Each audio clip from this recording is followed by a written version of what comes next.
तर मित्रांनो, बरेच दिवस मी बघत होतो की बाबा हे हिंदी बोलतात ना, की हिंदी भाषेचा चालू आहे, आता हिंदी मराठी भाषेचं चालू आहे, की हिंदी भाषेला वरचढे लोक मानतात आहे, ही 100-200 वर्षाची जी भाषा आहे, भाषेचा आम्हाला काय प्रॉब्लेम नाही. पण हे जे असं उचलून धरलं हिंदीला लोकांनी, ते हिंदीचे ॲक्टर, काही भोजपुरी ॲक्टर आहेत, काही हिंदी ॲक्टर आहेत, जे स्वतःला शाणे समजतात आहे, आणि ते लोक इंटरव्ह्यूमध्ये किंवा कशाही पुढे जातात ते पॉडकास्टमध्ये ते कमेंट करतात आहे मराठी माणसावरती. आणि मराठी राजकीय जे नेते आहेत, समजा राजसाहेब झाले, असे आंबील नेते जे मराठीचं काय बोलतात ना, मराठीच्या पाठीशी उभे असतात, त्यांच्याबद्दल हे काही बोलतात आहे. जसं की तो एक खासदार झाला निशिकांत दुबे, परत काय निरुवा का काहीतरी भोजपुरी ॲक्टर आहे, परत पवन कल्याण, हे काही असे ॲक्टर आहेत जे आणि राजकारणी आहेत जे आपल्या मराठी भाषेवरती बोलतात आहे की बाबा तुमच्यात हिंमत असेल, हे राजसाहेबांना पण बोलतात आणि मराठी माणसांना पण बोलतात आहे. तो निशिकांत दुबे काय बोलला, मी सविस्तर सगळं बघत होतो आणि बोललो हे आता काय बोलतात ना, कुत्रे भुकणारे आहेत, खूप जण बोलतील त्यांच्यावरती आपल्याला सविस्तर आपण बोलू. आपल्या मराठी माणसांना, आपल्या जे चांगले अमराठी माणसं आहेत त्यांच्यापर्यंत आपल्याला, कारण की काही अमराठी लोकही माझे व्हिडिओ बघतात, मी सबस्क्राईब बघितले माझे, काही अमराठी लोकांनी पण सुद्धा सबस्क्राईब करून ठेवले मला त्यांचं ते धन्यवाद. आणि तेच मला बोलायचं आहे की बाबा मी बघत होतो की सविस्तर हे लोक काय बोलतात आहे, आणि मग ह्यांचं आपल्याला एकत्र माज उतरायला, ह्यांच्यातले दादागिरी आहे हे लोक जे, आणि त्यांना बघून काय होतं, मग त्यांना जे फॉलो करणारे जे लोक आहेत ते लोक एकदम दादागिरी मिळतात की बाबा हा काय मराठी लोक तर तुच्छ आहेत, त्यांना काय एवढी इज्जत द्यायची. त्यांच्यावरतीच आपण आजचा व्हिडिओ आहे माझा, म्हणजे पूर्ण शेवटपर्यंत बघा, जास्त मोठा नाही होणार आहे. मी काय बोलतो आहे व्हिडिओमध्ये लक्ष द्या. तर मित्रांनो, काय झालं की राजसाहेबांनी जेव्हा मेळावा होता, की विजयी मेळावा झाला, त्यानंतर सगळे असे भस्मसायला लागले आणि जे उत्तर द्यायला लागले त्याच्या आधीपासूनच, की निशिकांत दुबे जो होता तो खासदार बीजेपीचा, म्हणजे बीजेपीचा खासदार आहे बघा, ज्यांनी हिंदीची सक्ती आणली त्यांचाच खासदार केंद्रामधला, तो काय बोलला की राजसाहेबांमध्ये किंवा मराठी माणसांमध्ये एवढी हिंमत आहे तर महाराष्ट्रामध्ये बसून बोलतात आहे, तर तुम्ही एकदा UP बिहारमध्ये या आणि मग बोला, मग तुम्हाला आम्ही आपटून मारू. राजसाहेबांनी त्याच्यावरती उत्तर दिलंच की बाबा तू मुंबईमध्ये ये, तुला डुबे कर मारेंगे आम्ही. तर खरंच आहे, तुझ्यात हिंमत असेल तर मुंबईमध्ये ये बाबा. तुला जर हेच बोलायचं ना, तर कधीतरी मुंबईच्या कोणत्याही कानाकोपऱ्यात जरी तू आलास है ना, एखादे मराठी माणसाने तुला बघितलं, तुला चोप पडणार तिकडे, हे 100%.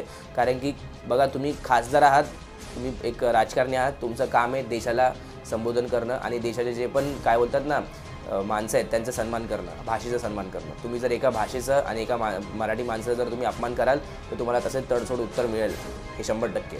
आणि आमच्या मराठी माणसाला तुम्ही बोलूच नका, आम्हाला यायची गरज नाही UP बिहारमध्ये, आमचं काही काम नाही. आणि आमचे जे मराठी माणसं तिकडे राहत असतील तर त्यांनाही सांगणं की बाबा तुम्ही तिकडची भाषा शिका आणि तिकडची भाषा बोला. त्यांच्याच UP बिहारमधल्याच किती भाषा हिंदीमुळे मिळतात, त्यांना अजूनपर्यंत जाग कशी नाही मला काय माहिती नाही. हे लोक UP बिहारचे लोक येतात आणि आपल्या इकडच्या लोकांना प्रश्न विचारतात की का मारतात हे काय नाही.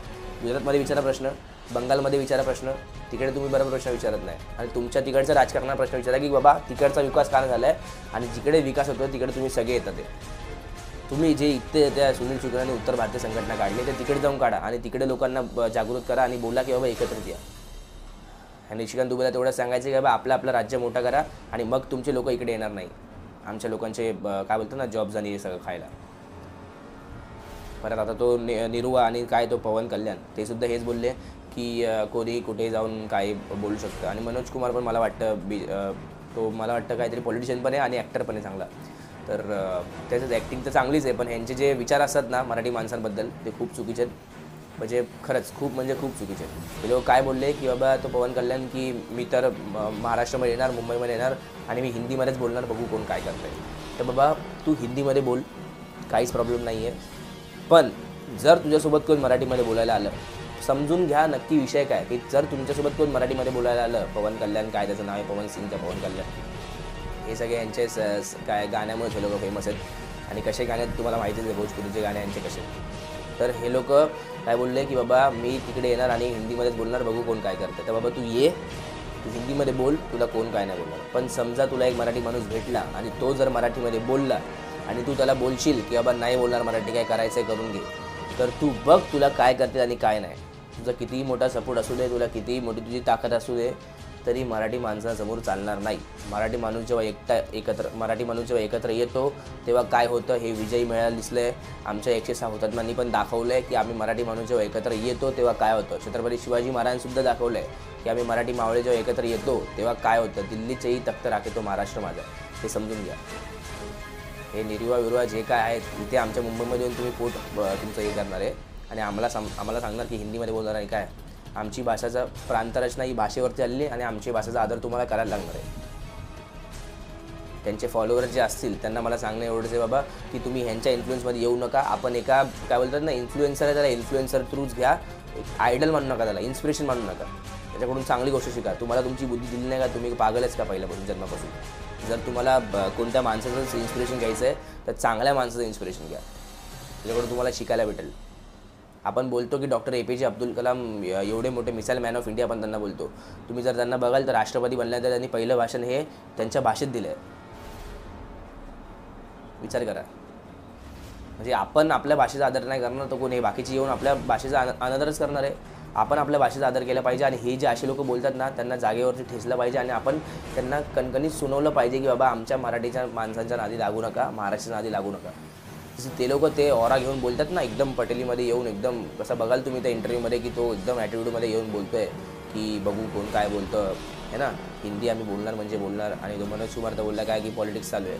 हे पॉलिटिक्स काय जरी चालू असलं तरी आमच्या मराठी माणसाचं भलेच आहे. ते आमच्या मराठी माणसाचा त्याच्यात फायदा आहे. आणि फायदा म्हणजे काय, हे गरजेचंच आहे 100%. हे नेसेसरी काय बोलतो ना, मॅन्डेटरी आहे. ते होणंच म्हणजे व्हायलाच पाहिजे महाराष्ट्रामध्ये. मराठी माणसाच्या कोणी नादी लागलंच नाही पाहिजे. तुम्ही राहा प्रेमाने, इथे राहा, तुम्हाला कोण नाही बोलणार आहे, काहीच नाही. आम्हीसुद्धा मराठी लोकांसोबत प्रेमाने राहतो. पण जर तुम्ही आमच्या मराठी भाषेचा अनादर करणार, मी सारखं माझ्या व्हिडिओद्वारे बोलत असतो की आमच्या मराठी भाषेचा जर तुम्ही अनादर कराल तर तुम्हाला जागेवरती ठेचले जाणार म्हणजे जाणार. प्रेमाने बोला, तुम्हाला कोण काय नाही बोलणार. आणि हे ॲक्टर्स लोकांचं तर बोलूच नका. हे लोक काही एक साईडचे व्हिडिओ बघतात. आता कसं चालू आहे माहिती आहे इंस्टाग्रामवरती की आता मनसेचं म्हणजे नाव खराब होतं आहे. आणि म्हणजे समजा लाफा मारला आहे तर लाफा मारल्याच्या नंतरचा व्हिडिओ दाखवतात की हीट अप द मुवमेंट झालं आहे, बाचाबाई चालू आहे.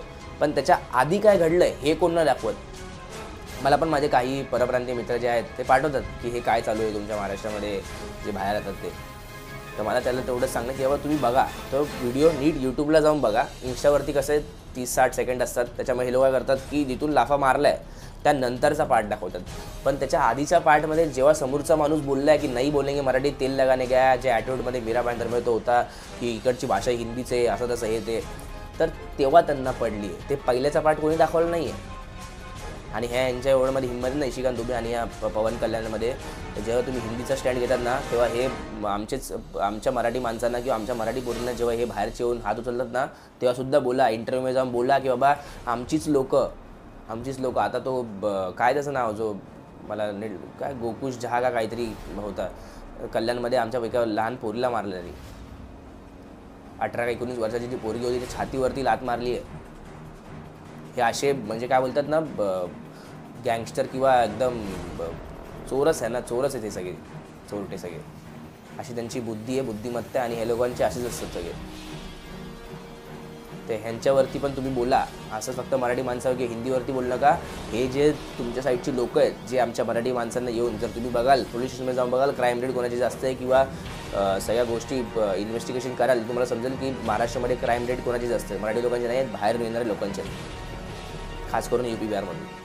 हे जे तुम्ही बोलता ते एकदा चेक करा आणि मग बोला.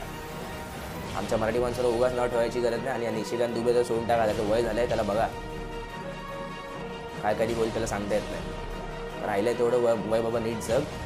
उगाच आमच्या मराठी माणसांना नादी लागू नको. केस गेलेत पूर्ण, समजलं. तर आमच्या मराठी माणसाला सांगूच नको तू काय करायचं आणि काय. राजसाहेबांना तर बोलूच नको. जसं राजसाहेबांनी उत्तर दिलं ना, जर राजसाहेबांना जर तू असं काय बोलतात ना टच जरी केलं ना तरी हे जेवढा महाराष्ट्र ना, हा महाराष्ट्र हा पेटून उठेल, पेटून. आणि तो BJP पक्षांमधले पण काही लोक असतील तुलाच मारायला येणार आहे, एवढं लक्षात ठेव. तर राजसाहेबांच्या नादी लागायची गरज नाही आणि सर्वात प्रथम मराठी माणसांना नादी लागायची गरज नाही.